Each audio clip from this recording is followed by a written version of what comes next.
Take our lead. Let's help you make your mark. Our goal is your satisfaction. Let us show you the way. Homemade peanut brittle in 6 steps. Cook sugar mixture. Add sugar and water to a medium saucepan and stir well.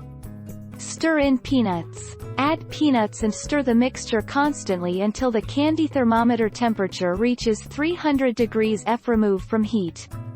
Add remaining ingredients. Pour into sheet pan. Cool and enjoy.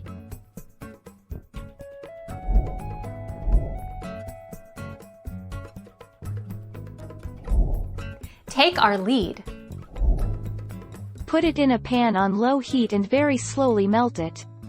Once it begins to melt, you can increase the heat a bit. The trick to this is that you have to stir it constantly in order to keep the peanuts from burning. You're going to want to bring it back to 300 F, then immediately pour into the prepared pan.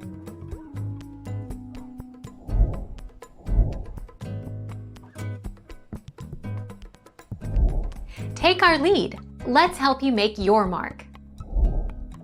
The most likely reason your peanut brittle turned sticky is because you didn't cook it long enough.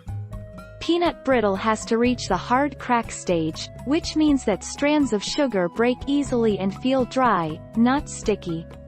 Not only does it wreak havoc with your hair, but it can ruin a batch of peanut brittle.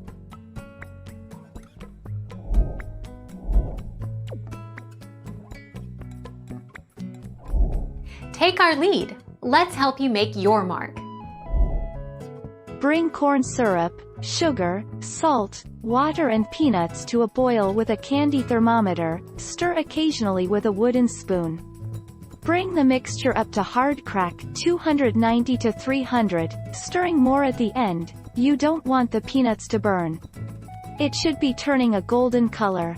Remove from heat.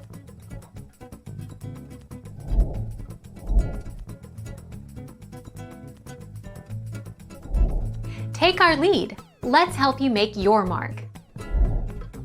Why is my peanut brittle soft? If your peanut brittle is too soft, you didn't cook it long enough. It's important to use a candy thermometer and cook the sugar mixture until it reaches the hard crack stage. Watch it closely. You may be tempted to take it off the stove sooner, but don't.